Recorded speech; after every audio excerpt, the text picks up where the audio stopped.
Candi Panataran di Blitar bukan saja sebagai tempat pemujaan. Di era Majapahit, candi ini menjadi pusat pendidikan agama Hindu. Reliefnya menggambarkan kerinduan Panji kepada kekasihnya, Dewi Sekartaji. Halo, Assalamualaikum. Salam sejahtera untuk semua. Jumpa lagi dengan saya di channel Obrolan Haris. Sekarang kita akan membahas soal Candi Panataran. Ada juga yang menyebut penataran, maksudnya sama aja ya. Candi Panataran ini adalah candi bercorak Hindu terletak di Desa Penataran, Kecamatan Nglegok, Kabupaten Blitar, Jawa Timur. Komplek candi ini yang termegah dan terluas di Jawa Timur, berada di lereng barat daya Gunung Kelut. Kalau dari kota Blitar, jaraknya sekitar 13,3 km dengan waktu tempuh kurang lebih 30 menit dengan kendaraan bermotor. Apa menariknya candi ini? Banyak.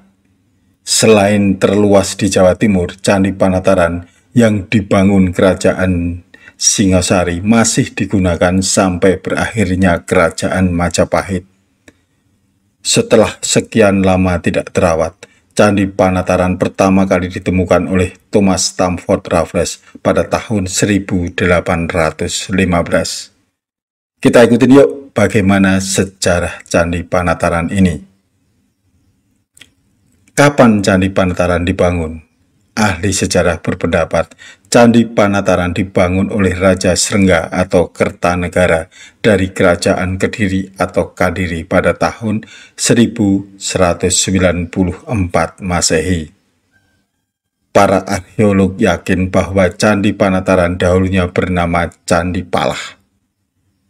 Hal tersebut berdasarkan narasi Prasasti Palah yang berangka 1197 Masehi.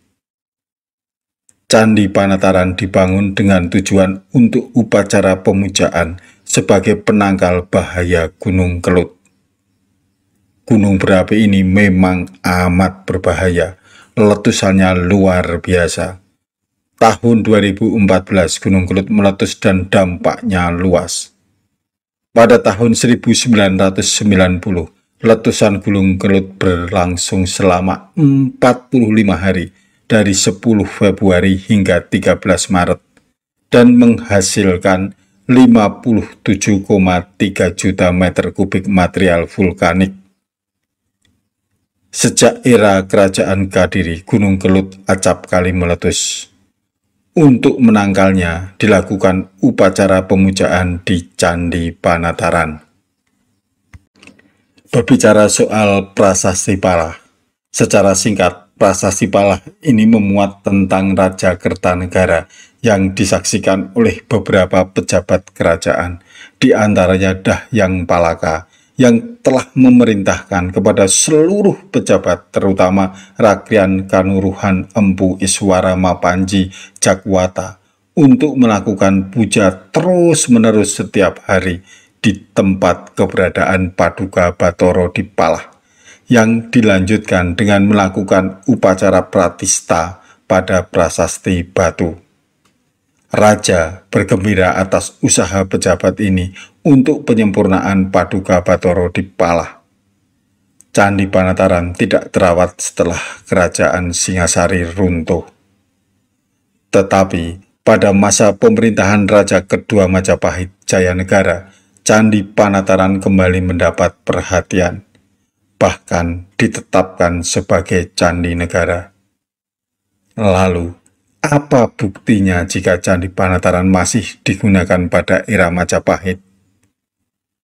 Keberadaan Candi Panataran disebutkan dalam Kakawin Negara Kertagama Pupuh 17 Bait 5. Diceritakan, Raja Hayam Wuruk selalu berkunjung ke Candi Palah setiap akhir musim penghujan untuk melakukan puja kepada Yang Acalapati. Yang Acalapati merupakan salah satu perwujudan dari Dewa Siwa. Candi ini disebut lagi dalam Pupuh 61 bait 2 yang mengisahkan perjalanan kembali Raja Hayam Wuruk Kepala pada tahun 1361 Masehi, serta Pupuh 78 bait kedua yang menguraikan tentang status Palah dalam sistem pengelompokan bangunan-bangunan sakral masa Majapahit. Selanjutnya, naskah lain yang menyebutkan Candi Panataran adalah Kakawin Partayatna. Kakawin Partayatna ini berupa kisah pendahuluan dari cerita Arjuna Wiwaha. Penggambaran Candi Panataran tidak secara langsung, tapi berupa ilustrasi samar tentang penggambaran sebuah pertapaan yang indah dengan halaman yang luas, dan terdapat bangunan meru yang berjumlah banyak beratap 11. Pada dindingnya terukir indah atikan Ramayana dan pada bagian lain digambarkan atikan Kresnayana. Gambaran tentang komplek bangunan beratap meru dengan penggambaran relief tersebut mengingatkan pada Candi Panataran yang ada di Blitar. Kemudian, relief yang ada pada Candi Panataran ini menggambarkan tentang apa? Relief Candi Panataran menceritakan mengenai cerita Ramayana yang di bagian dinding, di mana Hanuman tengah menyelamatkan Dewi Sinta yang diculik di kebunnya Rahwana. Ada juga relief yang menceritakan kisah tentang Panji dan kekasihnya, Galuh Chandra Kirana, yang juga dikenal sebagai Dewi Sekartaji. Relief-relief tersebut menggambarkan bagaimana sepasang kekasih yang terpisahkan berkomunikasi melalui surat yang dibawa oleh burung. Panji atau Raden Inu Kertopati mengirimkan surat kepada Chandra Kirana melalui seekor burung kakak tua yang bernama Jaruman Atat. Relief-relief tersebut menceritakan bagaimana Panji, putra mahkota kerajaan Jenggala, dan kekasihnya Dewi Sekartaji, putri Kadiri, dipersatukan setelah melewati berbagai rintangan dan konflik. Bagaimana komplek bangunan Candi Panataran ini? Candi Panataran menempati area tanah seluas hampir 13.000 meter persegi yang dibagi menjadi 3 bagian, yaitu halaman depan, halaman tengah, dan halaman belakang. Masing-masing dipisahkan oleh 2 dinding. Kita jelaskan dulu dari halaman depan. Di halaman depan ini terdapat pintu gerbang yang diapit oleh 2 arca Dwaropala sebagai penjaga pintu, berangka tahun 1242 Saka atau 1320 Masehi. Pada halaman ini terdapat beberapa bangunan seperti Balai Agung, Pendopo Teras, dan Candi Chandra Sengkala. Balai Agung terletak di bagian barat halaman depan, posisinya sedikit menjorok ke depan. Bangunan terbuat dari batu dengan dinding polos yang dilengkapi 4 buah vanga. Fungsi Balai Agung diperkirakan sebagai tempat musyawarah para pendeta. Pendopo Teras berupa batu berbentuk 4 persegi panjang yang berada di sebelah tenggara Balai Agung.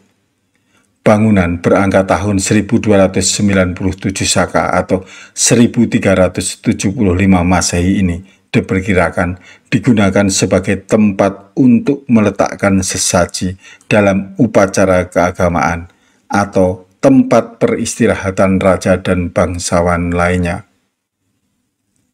Pada dinding pendopo terdapat relief-relief yang menceritakan berbagai kisah. Di antaranya adalah cerita Bubuh Sah dan Gagang Aking, atau Bela Belu dan Damki Aking, Sang Satyawan dan Sri Tanjung. Candri Candra Sengkala atau disebut juga Candi Brawijaya berangka tahun 1291 Saka atau 1369 Masehi. Di dalam biliknya terdapat arca Ganesha sehingga ada yang menyebut dengan nama Candi Ganesha. Lokasi candi ini berada di sebelah tenggara bangunan pendopo teras, di mana di sebelah kirinya terdapat arca wanita yang ditafsirkan sebagai perwujudan Gayatri Rajapatni. Kemudian kita memasuki ke halaman tengah. Di halaman tengah ini terdapat 2 buah arca Dwaropala dalam ukuran yang lebih kecil daripada di pintu masuk candi. Dwaropala ini terpahat angka tahun 1214 Saka atau 1319 Masehi, setahun lebih tua dibanding Dwaropala di pintu masuk. Halaman tengah atau halaman kedua ini terdapat Candi Naga dan Pondasi Bata yang terbagi menjadi 2 bagian yang dipisahkan oleh tembok bata. Kita bahas soal Candi Naga.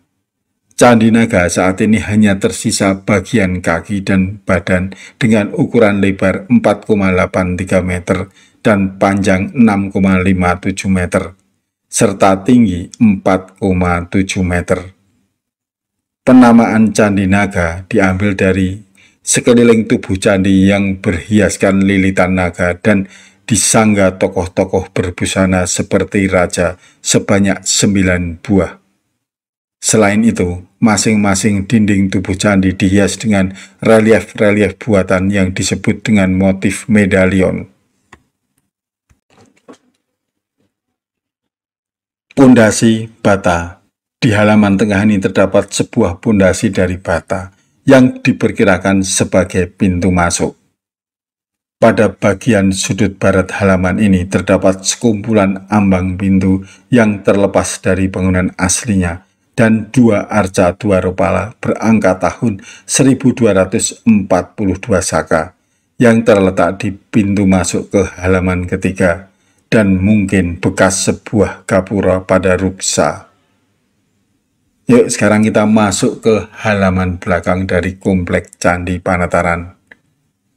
Halaman belakang ini dianggap sebagai tempat paling sakral yang di dalamnya terdapat bangunan candi utama dan prasasti Palah. Candi utama. Candi induk terdiri dari 3 teras tersusun dengan tinggi 7,19 meter. Pada masing-masing sisi tangga terdapat 2 arca Mahakala yang berangka tahun 1269 Saka atau 1347 Masehi. Di sekeliling dinding candi pada teras pertama terdapat relief cerita Ramayana.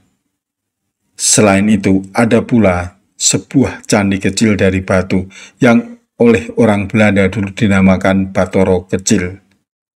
Tampaknya candi inilah yang mulanya dibuat bersamaan dengan prasasti Palah melalui upacara pratista. Di belakang bangunan candi ini juga terdapat sebuah kolam berangka tahun 1337 Saka atau 1415 Masehi. Prasasti Palah. Prasasti Palah adalah prasasti berangka tahun 1119 Saka atau 1197 Masehi yang dibuat oleh Raja Srengga dan ditemukan di halaman Candi Panataran. Pada prasasti ini diterangkan kebahagiaan Kertajaya karena selamat dari bencana.